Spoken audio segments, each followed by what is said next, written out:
Let's get to some news, guys. It finally happened. After more than 3 weeks without a speaker, Republicans got on the same page and elected Mike Johnson as the new Speaker of the House.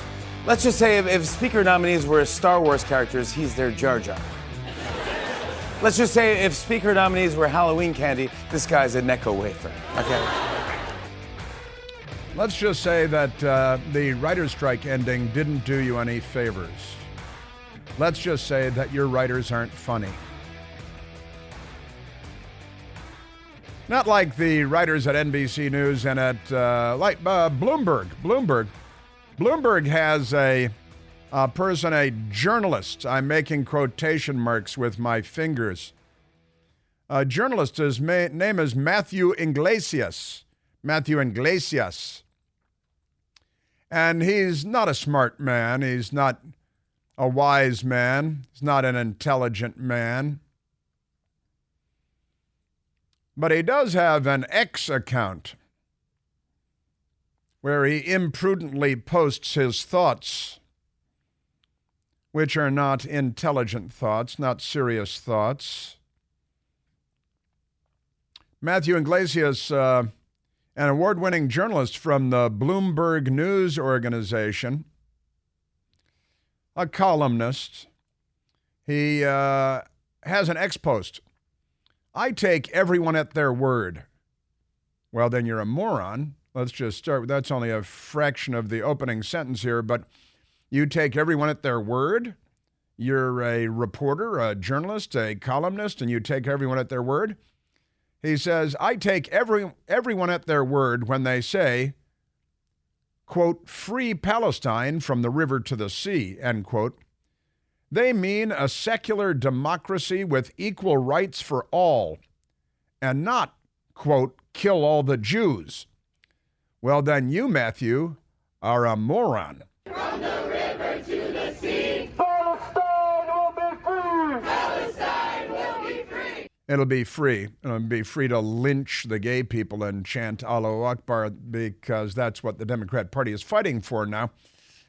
Producing, you would think, the opposite of their stated goal.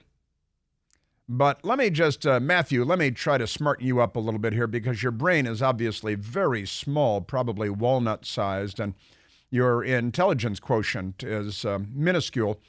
But he takes everyone at their word when they say free Palestine from the river to the sea, projected on the wall of the library at the George Washington University by students there.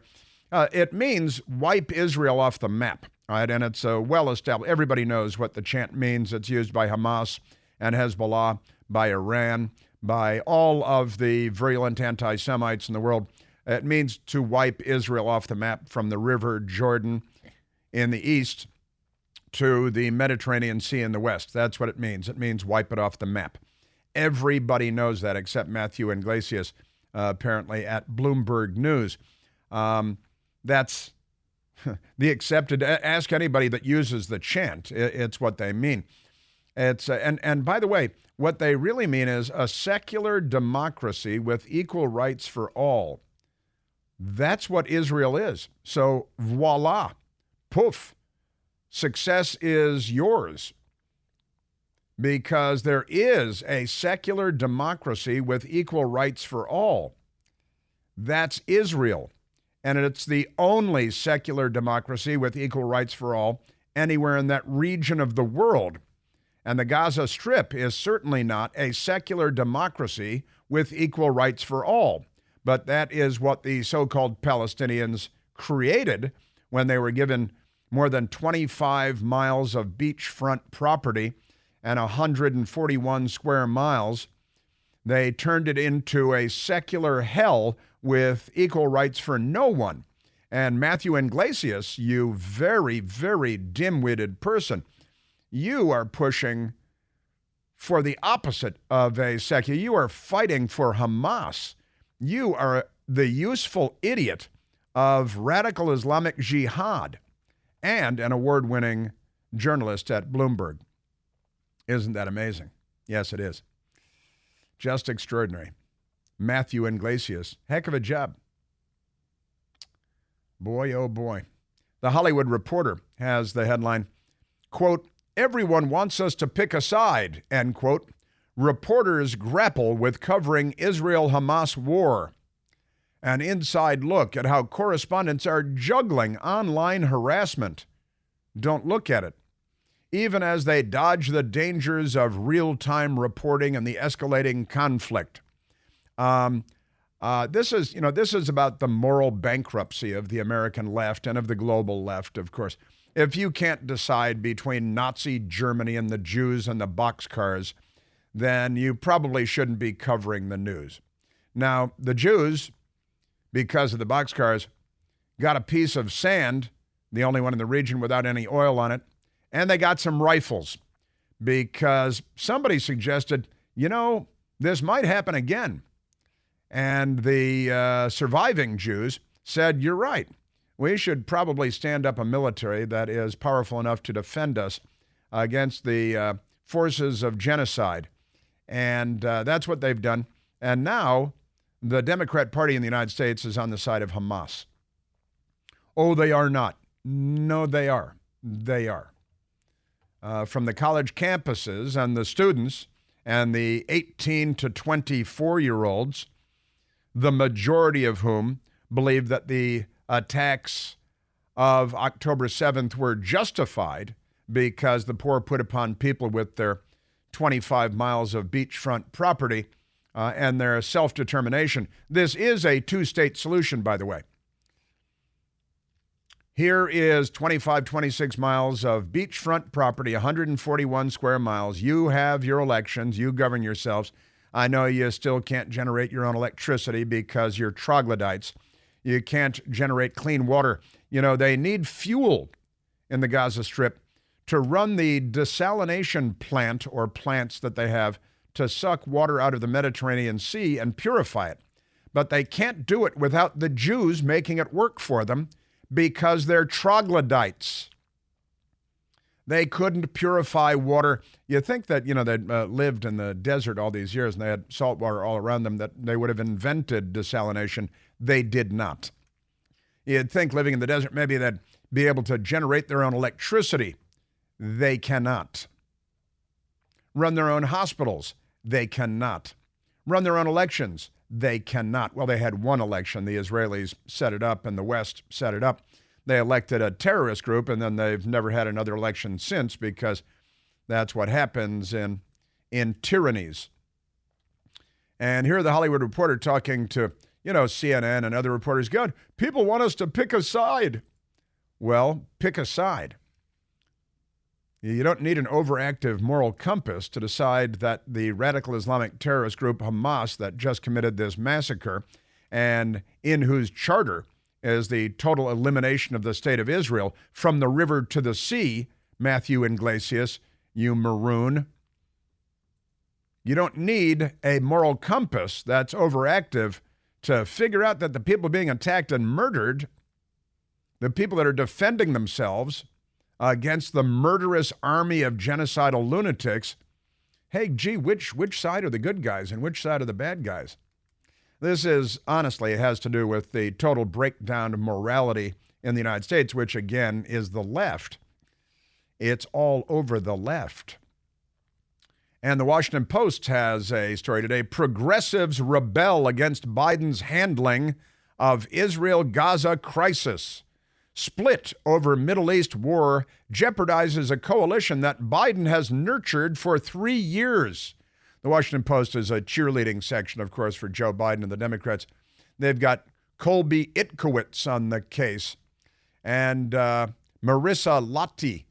And they're both, and they got a picture of a jihadi woman. And she's kind of pretty because they put hey, look, they got hot jihadi women. Don't you want to have sex with this jihadi woman?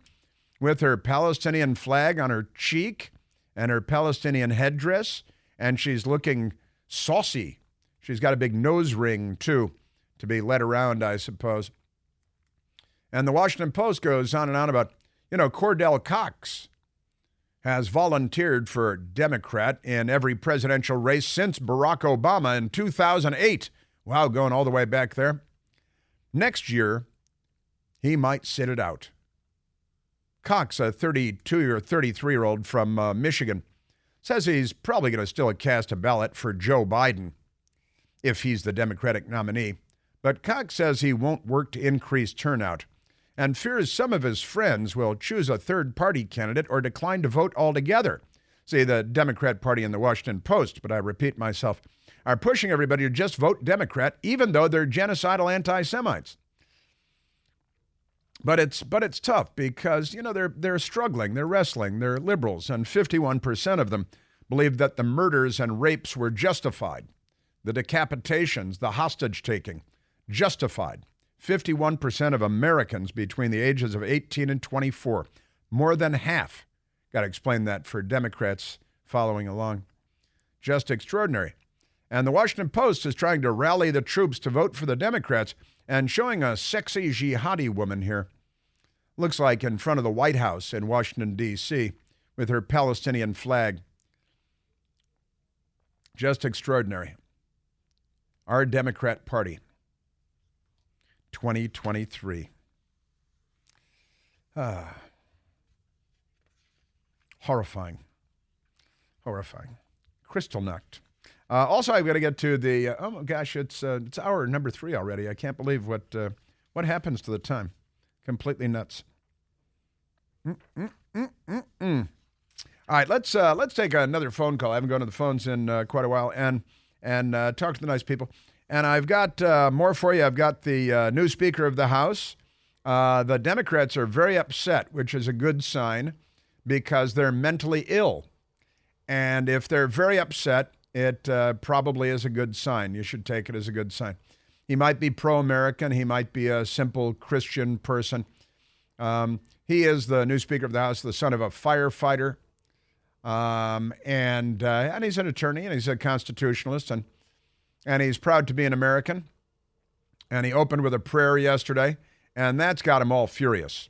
The Democrats, All right, let's go to the phones.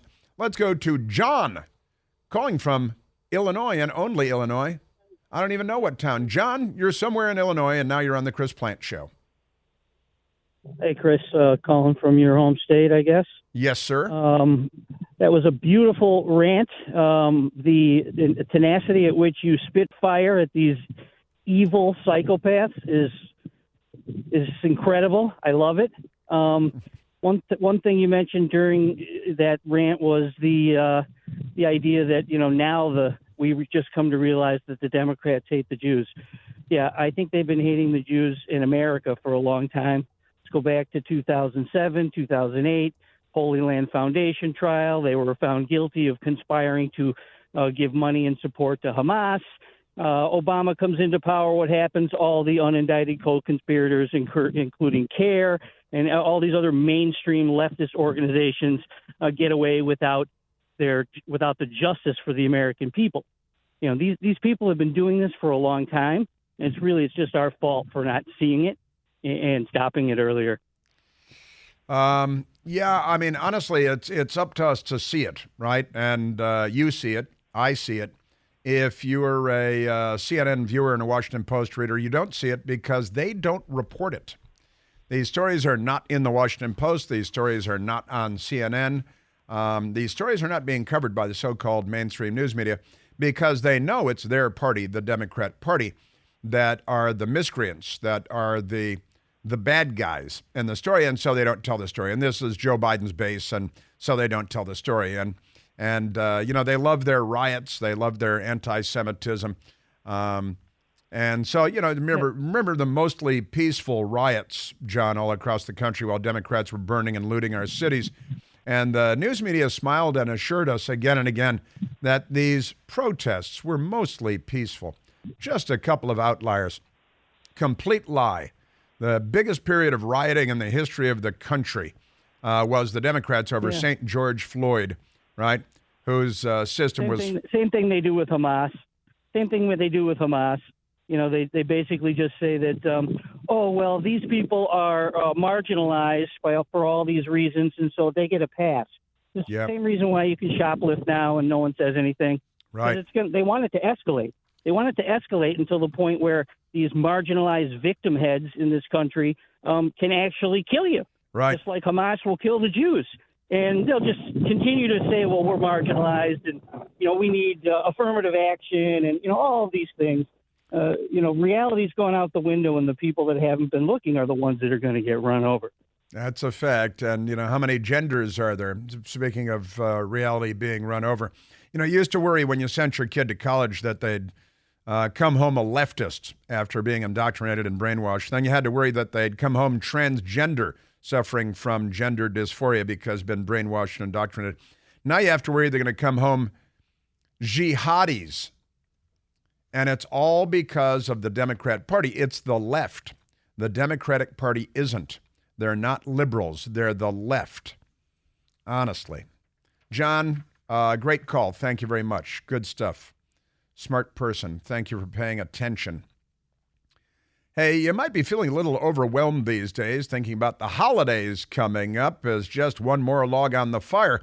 It's hard to think about when everything's so much more expensive. Your credit cards might already be pushed to the max. That's why now is the time to pay off that debt, get your finances under control before the holiday season comes up on us.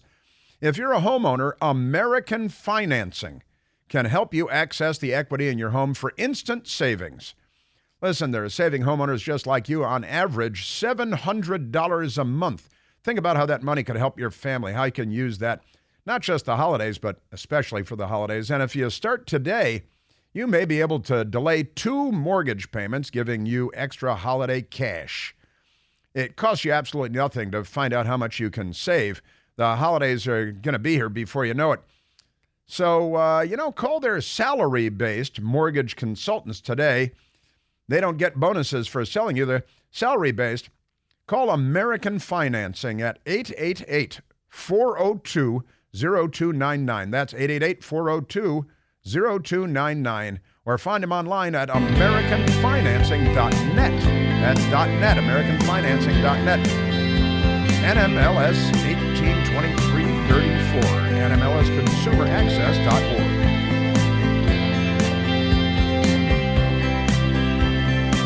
Yeah, our country is on the ropes, and the reason is the Democrat Party. And I told you about the projector at George Washington University with the Hamas slogans praising the martyrs and free Palestine from the river to the sea, which this idiot at Bloomberg thinks that means that you're going to have, ham sandwiches for everyone. Not a very bright man. I've got an update on the gang behind this genocidal anti-Semitism.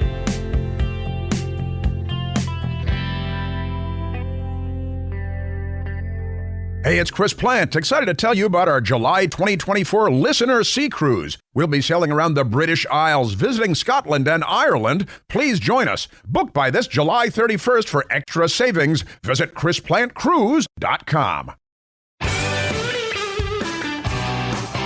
A fun statistic of sorts. Since the creation of Israel in 1948, about 11 million Arabs have been killed in wars. You know how many by Jews? Coming up.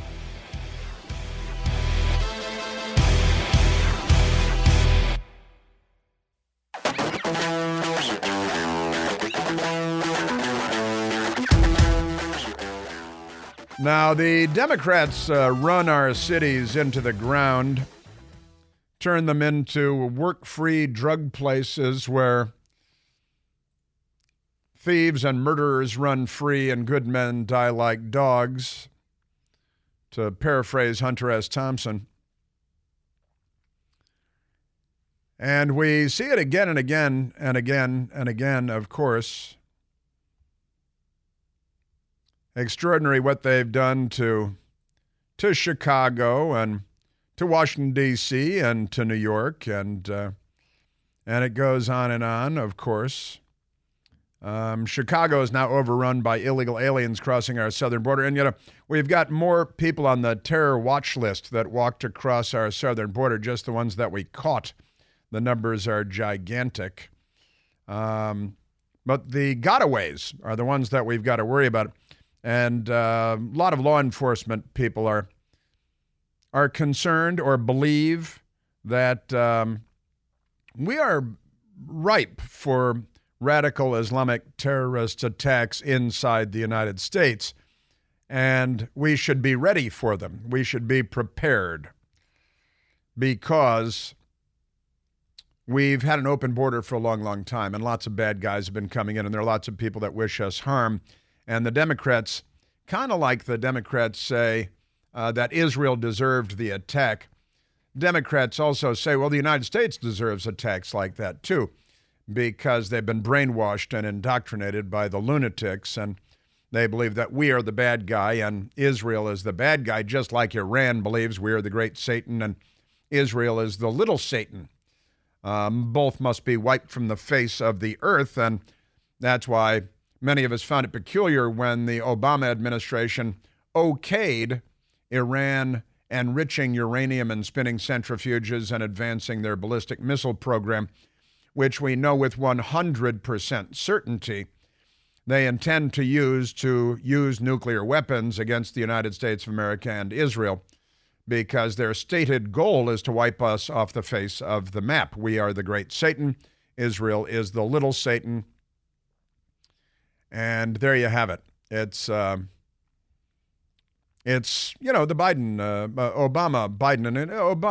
Obama's running the show behind the curtain with Biden as well. Biden obviously isn't up to running anything because his brain, she's a broke. She's a no good. She no work.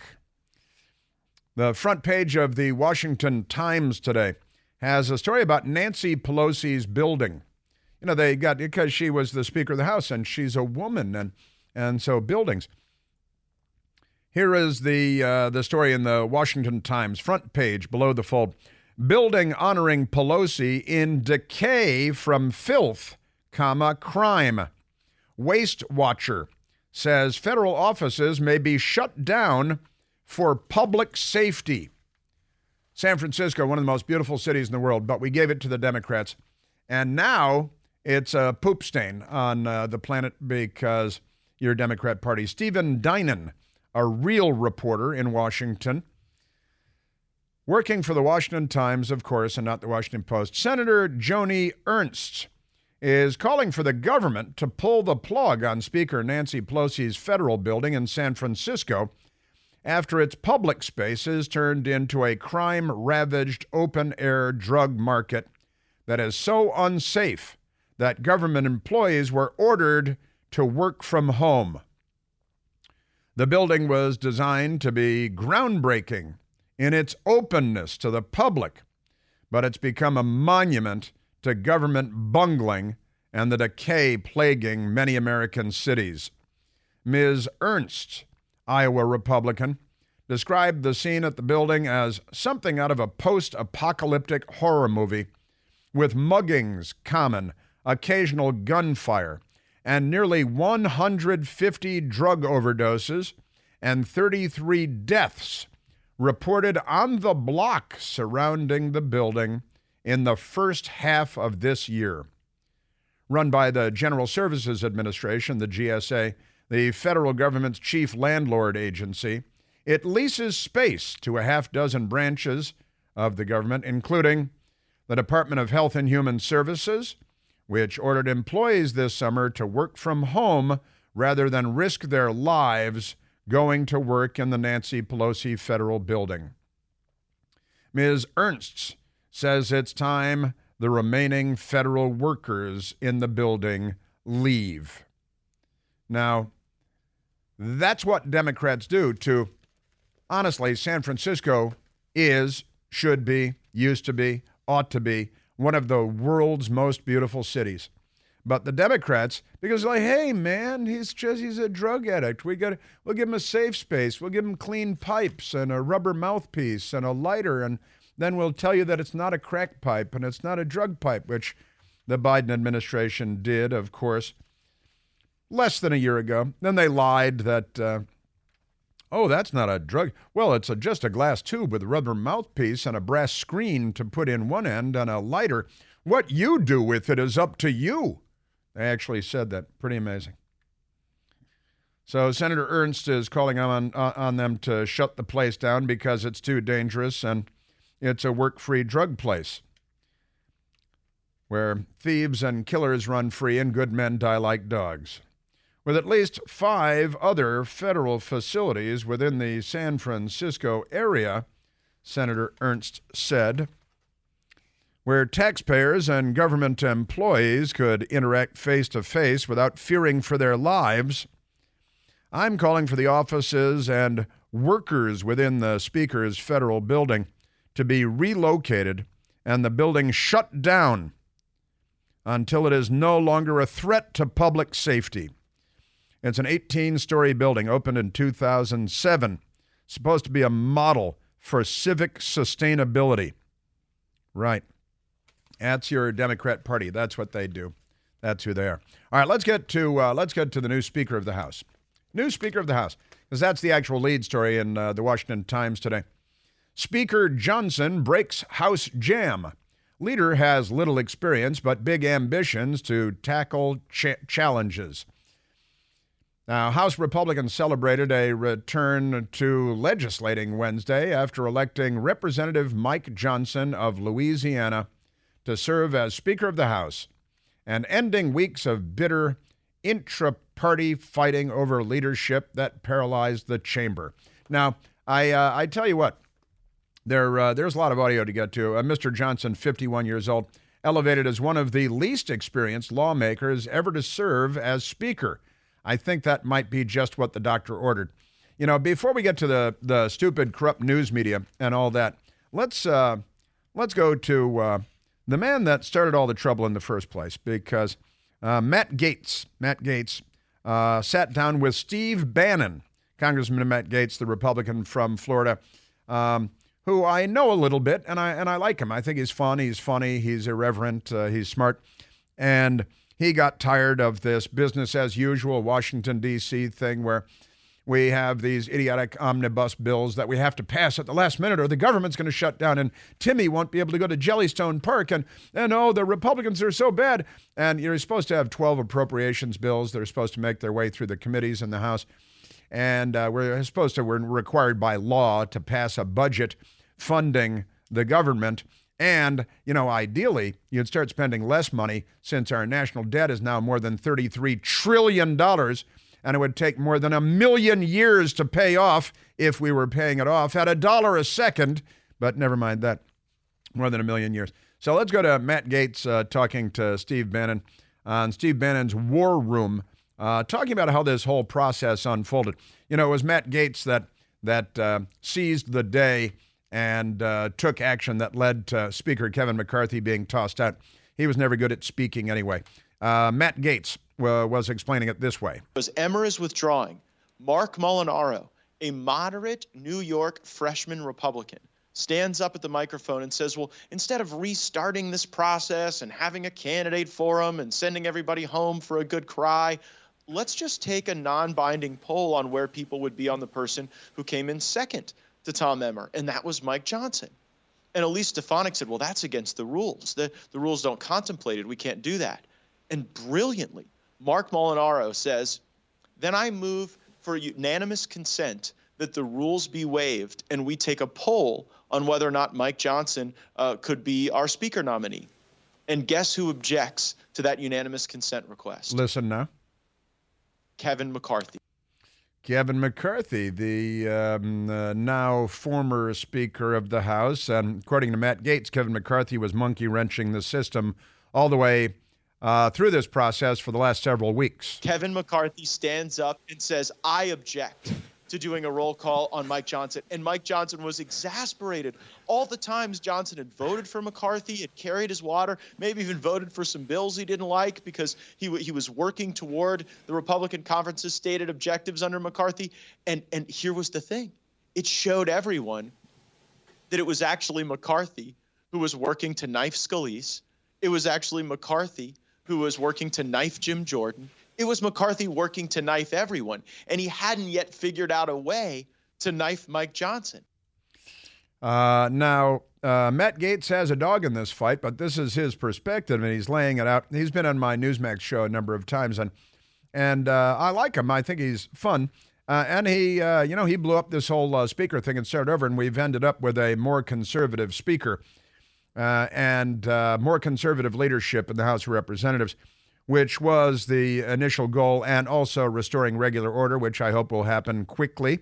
Matt Gaetz. The play was for McCarthy to return as Speaker and then Jim Jordan to be the deputy speaker in some sort of like Dwight Schrute assistant to the regional manager posture. And that would have been debasing to Jordan, someone I like a great deal, and it would have been empowering to McCarthy. So Garrett Graves and all these people are working to try to effectuate this return of McCarthy. And they're telling us they're going to be 100 votes for McCarthy on the write-in. You know how many there were? 33.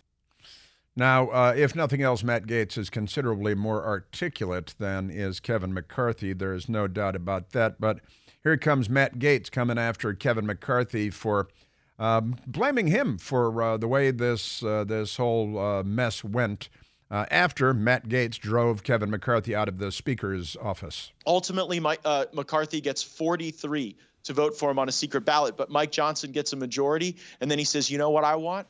I want a roll call vote, so that those 43 would have to announce themselves as being for a candidate who wasn't even running instead of a unifying force like Mike Johnson. And when we called for the roll call, do you know how many people voted for Kevin McCarthy? 0. I got to tell politics on Capitol Hill, politics. And you wonder why nobody in their right mind wants to be in this crazy business.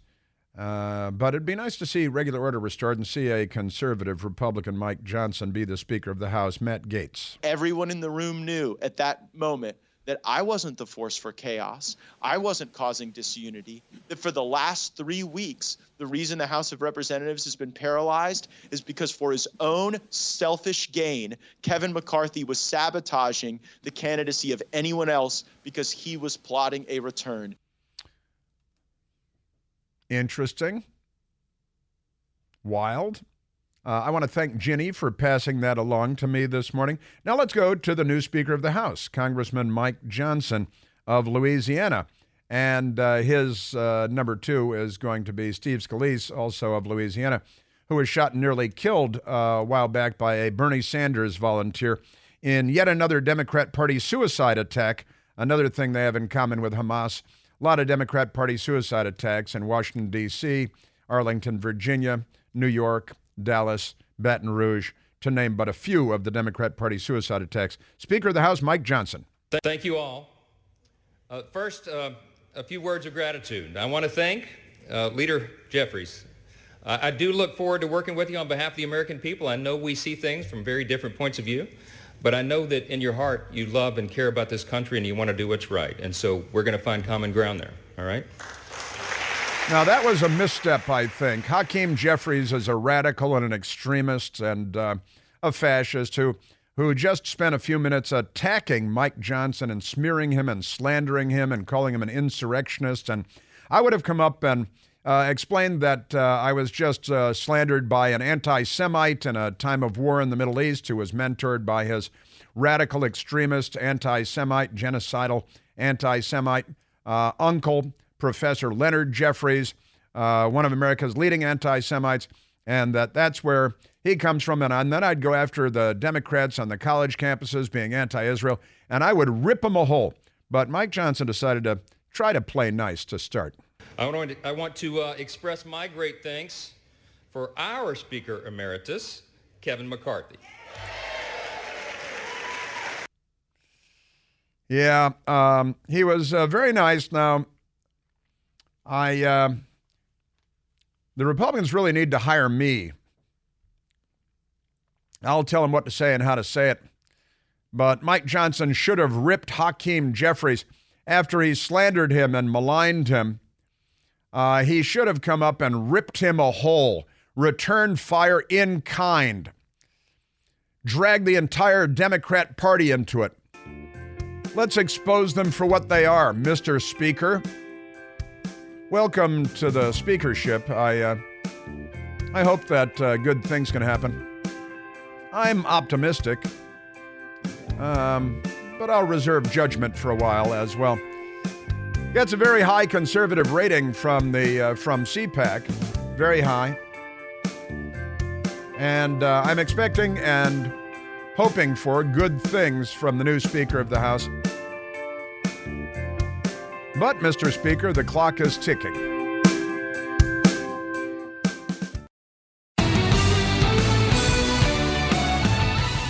Democrat Congressman Jamal Bowman, who's a radical and an extremist, surrendered today and pled guilty to a misdemeanor charge of pulling a fire alarm.